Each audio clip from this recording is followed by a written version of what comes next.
विभिन्न पुराणों के दान तथा महाभारत श्रवण में दान पूजन आदि का महात्म्य।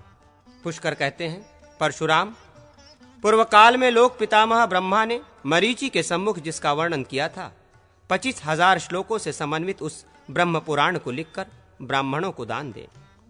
स्वर्गाभिलाषी वैशाख की पूर्णिमा को जलधेनु के साथ ब्रह्म पुराण का दान करे। पद्म पुराण में जो पद्म संहिता भूमिखंड है, उसमें 12,000 श्लोक हैं। ज्येष्ठ मास की पूर्णिमा को गौ के साथ इसका दान करना चाहिए। महर्षि पाराशर ने 12 कल्प के वृत्तांत को अभिगत करके 23,000 श्लोकों का विष्णु पुराण कहा है। इसे आषाढ़ की पूर्णिमा को जलधेनु सहित प्रदान करें। इससे मनुष्य भगवान विष्णु के परम पद को प्राप्त होता है। 14,000 श्लोकों वाला वायु पुराण भगवान शंकर को अत्यंत प्रिय है। इसमें वायुदेव ने श्वेत कल्प के प्रसंग से धर्म का वर्णन किया है।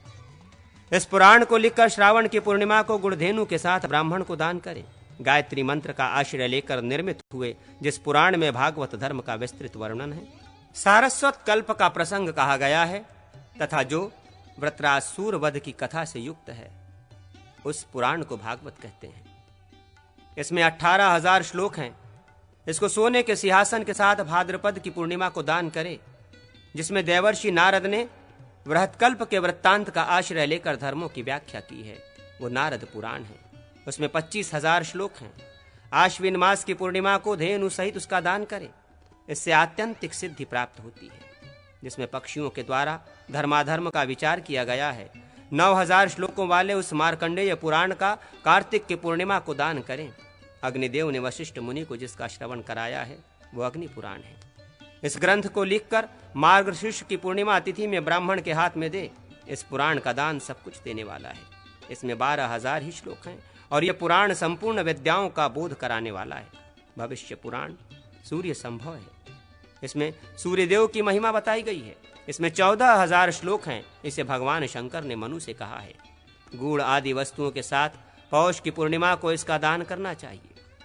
सावर्ण मनु ने नारद से ब्रह्मवैवर्त पुराण का वर्णन किया है। इसमें रथंतर कल्प का वृत्तांत है और 18,000 श्लोक हैं। माघ मास की पूर्णिमा को इसका दान करें। वराह के चरित्र से युक्त जो वाराह पुराण है, उसका भी माघ मास की पूर्णिमा को दान करें। ऐसा करने से दाता ब्रह्मलोक का भागी होता है। जहां अग्निमय लिंग में स्थित भगवान महेश्वर ने आग्नेय कल्प के वृत्तांतों से युक्त धर्मों का विवेचन किया है, वो 11,000 श्लोकों वाला लिंग पुराण है। फाल्गुन की पूर्णिमा को तिलधेनु के साथ उसका दान करके मनुष्य शिवलोक को प्राप्त होता है। वाराह पुराण में भगवान श्री विष्णु ने भूदेवी के प्रति मानव जगत की प्रवृत्ति से लेकर वराह चरित्र आदि उपाख्यानों का वर्णन किया है। इसमें 24,000 श्लोक हैं।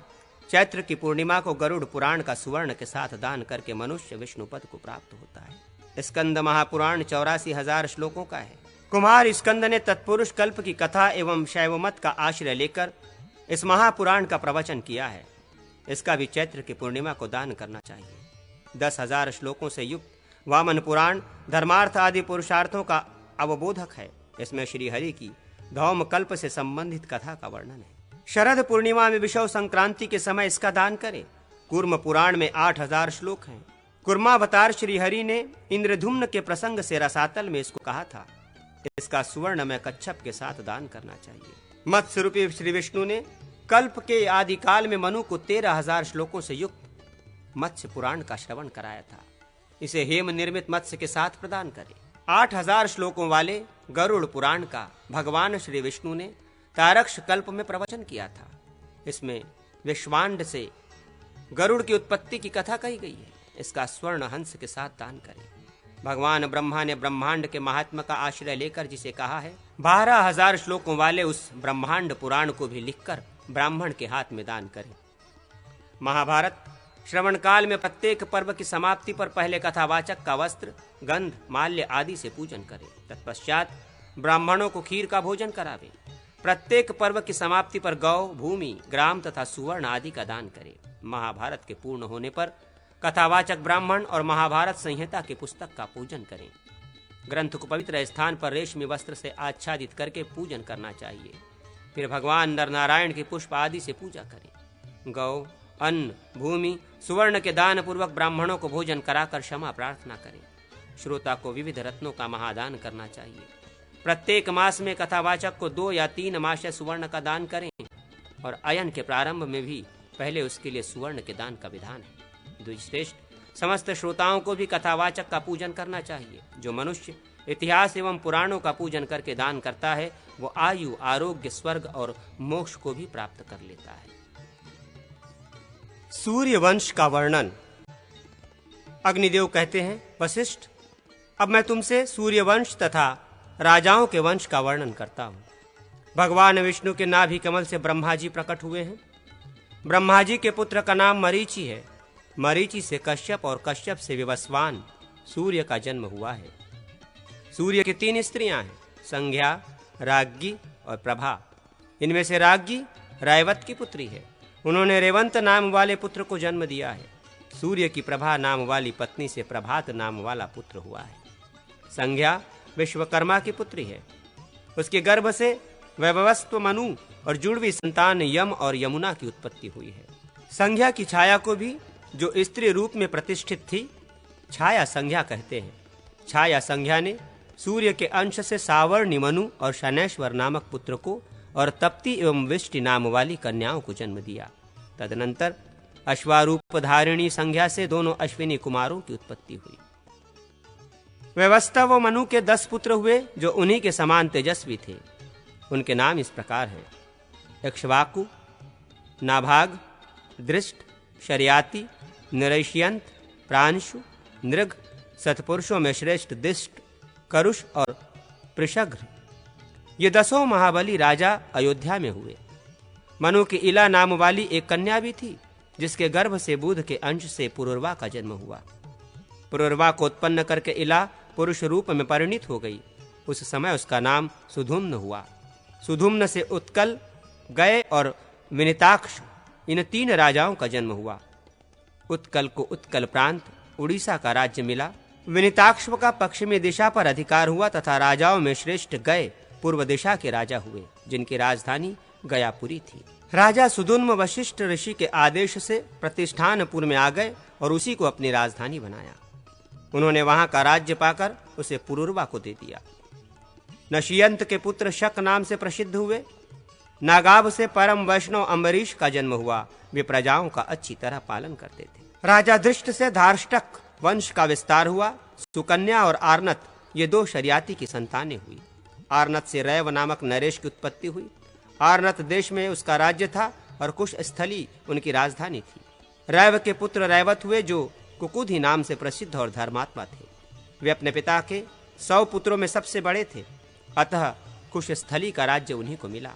एक समय की बात है, वे अपनी कन्या रेवती को साथ लेकर ब्रह्मा जी के पास गए और वहां संगीत सुनने लगे। वहां ब्रह्मा जी के समय से 2 ही घड़ी बीती, किंतु इतने में ही मत्स्यलोक के अंदर अनेक युग समाप्त हो गए। संगीत सुनकर वे बड़े मेघ से अपनी पुरी को लौटे, परंतु अब उस पर यदुवंशियों का अधिकार हो गया था। उन्होंने कुश स्थली की जगह द्वारका नाम की पुरी बसाई थी, जो बड़ी मनोरम और अनेक द्वारों से सुशोभित थी। भोज, वृष्णि और अंधक वंश के वासुदेव आदि वीर उसकी रक्षा करते थे। वहां जाकर रैवत ने अपनी कन्या रेवती का बलदेव जी से विवाह कर दिया और संसार की अनित्यता जानकर सुमेरु पर्वत के शिखर पर जाकर तपस्या करने लगे। अंत में उन्हें विष्णु धाम की प्राप्ति हुई। नाबाग के 2 पुत्र हुए, जो वैश्या के गर्भ से उत्पन्न हुए थे। वे अपनी विशेष तपस्या के कारण ब्राह्मणत्व को प्राप्त हुए। करुष के पुत्र कारुष नाम से प्रसिद्ध क्षत्रिय हुए, जो युद्ध में मतवाले हो उठते थे। प्रशर्घ्र ने भूल से अपने गुरु की गाय की हिंसा कर डाली थी, अतः वे शापवश शूद्र हो गए। मनुपुत्र इक्ष्वाकु के पुत्र विकुक्षु हुए, जो कुछ काल के लिए देवताओं के राज्य पर आसीन हुए थे। विकुक्षु के पुत्र कुकुत्स हुए। कुकुत्स का पुत्र सुयोधन नाम से प्रसिद्ध हुआ। उसके पुत्र का नाम पृथु था। पृथु से विश्वगश्व का जन्म हुआ। उसका पुत्र आयु और आयु का पुत्र युवनाक्ष्व हुआ। युवनाक्ष्व से श्रावंत की उत्पत्ति हुई, जिन्होंने पूर्व दिशा में श्रावंती नाम की पुरी बसाई। श्रावंत से बृहदक्ष्व और बृहदक्ष्व से कुकुलाक्ष्व नामक राजा का जन्म हुआ। इन्होंने पूर्व काल में धुंधु नाम से प्रसिद्ध दैत्य का वध किया, अतः उसी के नाम पर वे धुंधुमार कहलाए। धुंधुमार से 3 पुत्र हुए। वे तीनों ही राजा थे। उनके नाम थे दृढ़राक्ष्व, दंड और कपिल। दृढ़राक्ष्व से हर्यक्ष और प्रमोदक ने जन्म ग्रहण किया। हर्यवक्ष से निकुंभ और निकुंभ से संहातवक्ष की उत्पत्ति हुई। संहातक्ष के 2 पुत्र हुए, अक्राक्षक्ष और रणादक्ष। रणाक्ष के पुत्र युवनाक्ष और युवनाक्ष के पुत्र राजा मानधता हुए। मानधता के भी 2 पुत्र हुए, जिनमें एक का नाम पुरुकुत्स था और दूसरे का नाम मुचुकुंद। पुरुकुत्स से त्रसदस्यु का जन्म हुआ। वे नर्मदा के गर्भ से उत्पन्न हुए थे। उनका दूसरा नाम संभूत भी था। संभूत के सुधनवा और सुधनवा के पुत्र त्रिधनवा हुए। त्रिधनवा के तरुण और तरुण के पुत्र सत्यव्रत थे। सत्यव्रत से सत्यरथ हुए, जिनके पुत्र हरिश्चंद्र थे। हरिश्चंद्र से रोहिताक्ष का जन्म हुआ। रोहिताक्ष से वृक हुए, वृक से बाहु और बाहु से सगर की उत्पत्ति हुई। सगर की प्यारी पत्नी प्रभा थी, जो प्रसन्न हुए और वो मुनि की कृपा से 60,000 पुत्रों की जननी हुई, तथा दूसरी पत्नी भानुमति ने राजा से एक ही पुत्र को उत्पन्न किया, जिसका नाम असमंजस था। सगर के 60,000 पुत्र पृथ्वी खोदते समय भगवान कपिल के क्रोध से भस्म हो गए। असमंजस के पुत्र अंशुमान और अंशुमान के दिलीप हुए। दिलीप से भगीरथ का जन्म हुआ, जिन्होंने गंगा को पृथ्वी पर उतारा था। भगीरथ से नाभाग और नाभाग से अम्बरीश हुए। अम्बरीश के सिंधुदूप और सिंधुदूप के पुत्र श्रतायु हुए। श्रतायु के ऋतुपर्ण और ऋतुपर्ण के पुत्र कलमाशपाद थे। कलमाशपाद से सर्वकर्मा और सर्वकर्मा से अनरण्य। अनरण्य के निघ्न और निघ्न के पुत्र दिलीप हुए। राजा दिलीप के रघु और रघु के पुत्र अज थे। अज से दशरथ का जन्म हुआ। दशरथ के 4 पुत्र हुए। वे सभी भगवान नारायण के स्वरूप थे।